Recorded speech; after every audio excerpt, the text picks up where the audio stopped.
Vamos a hablar sobre el tema de la unidad número 1, que es epistemología. La epistemología tiene que ver con el conocimiento, pero el conocimiento de tipo científico, con las posibilidades del conocimiento, con las formas del conocimiento, etc. Y para eso vamos a usar el pensamiento de Kant, el hilo conductor del pensamiento de Kant, que plantea precisamente esto, la posibilidad del conocimiento. Kant se aparta del pensamiento de su época buscando una forma verdadera, válida de conocer. Para eso, él delimita el campo de lo sensible del campo de lo inteligible, ¿sí? Él dice que hay cosas a las que nosotros podemos acceder por medio de los sentidos, pero que necesariamente para conocer necesitamos la razón.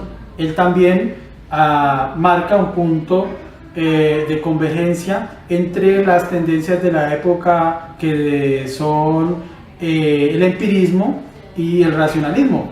El empirismo, por un lado, dice que la única forma válida para conocer son los sentidos, y el racionalismo dice que la única forma de conocer bien algo es mediante el intelecto, mediante la razón. Kant dice sí, en efecto, se puede conocer mediante los sentidos, se puede conocer mediante la razón. La razón se apoya en los sentidos, en la experiencia. Podemos contemplar las cosas desde la experiencia y las conocemos mediante la razón. Sin embargo, Kant dice que la razón tiene una limitación.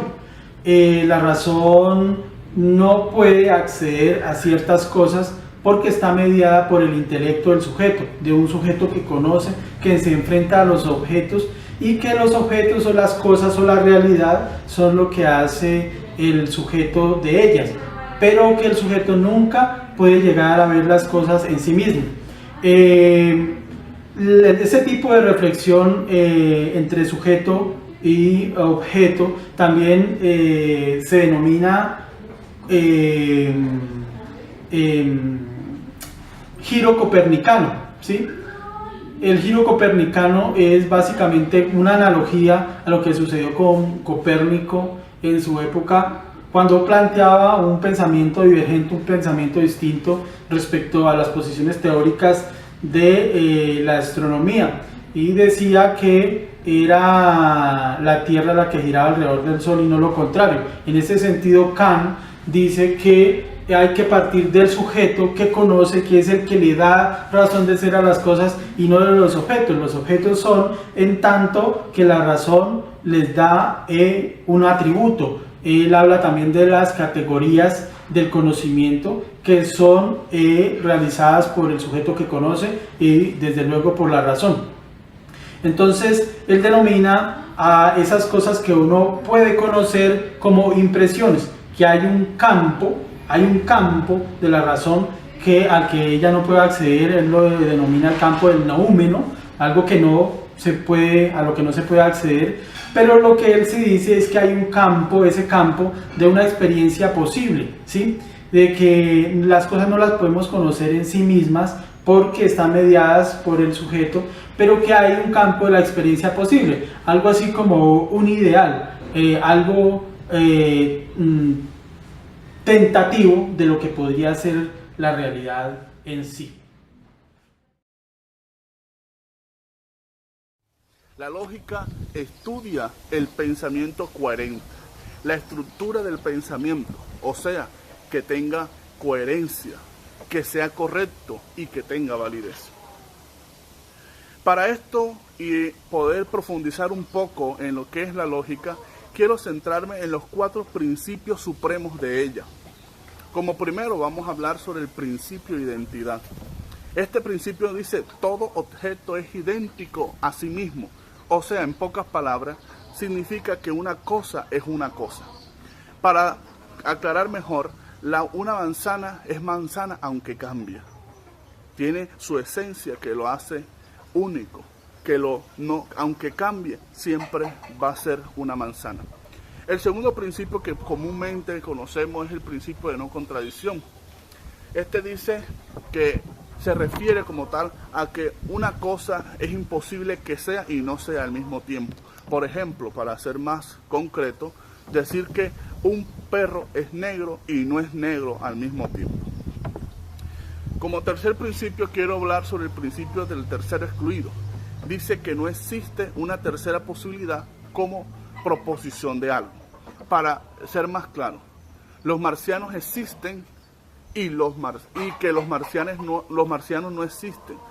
No podemos rechazar nosotros estas dos posibilidades como falsas, porque no hay otra posibilidad que demuestre lo que es, que si es verdadero o es falso. Entonces no podemos decir que estas dos cosas o dos posibilidades sean falsas. Como último quiero hablar sobre el principio de la razón suficiente. Y este principio nos dice que todo objeto tiene que tener una razón suficiente que lo explique, porque es que de la nada no surge nada, como principio también de la filosofía, de la nada no puede surgir nada. Por lo tanto, entonces, quiero hablar sobre este principio que, por ejemplo, vamos a hablar sobre el motor inmóvil que nos demuestra que hay algo que siempre cause lo demás, porque teniendo claro de que de la nada no surge nada, este principio dice que toda cosa tiene una razón suficiente que lo hace que sea verdadero, que sea coherente y que sea correcto. Muchas gracias. Dios les bendiga.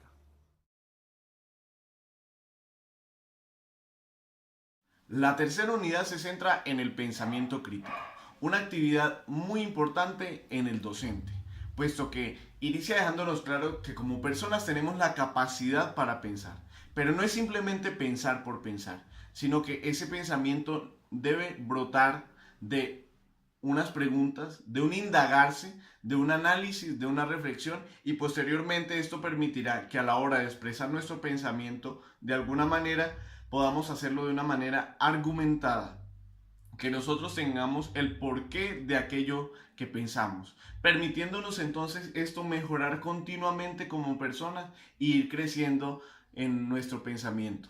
De esta manera, entonces, considero también de vital importancia el hecho de que se haya unido a esta unidad temática como actividad un foro de debate, porque era precisamente allí donde se ponía en práctica aquello que habíamos aprendido y continuábamos aprendiendo a partir de este ejercicio.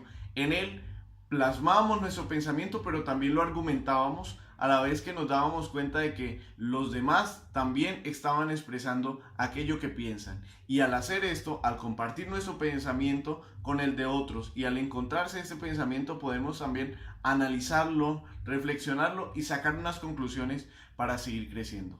El docente tiene que ser una persona con un pensamiento crítico, una persona que sea capaz de ver la realidad con otros ojos e ir más allá, indagar para ir creciendo y ayudar a otros también a crecer, a tener un pensamiento reflexivo, un pensamiento analítico y a saber argumentar aquello que piensa.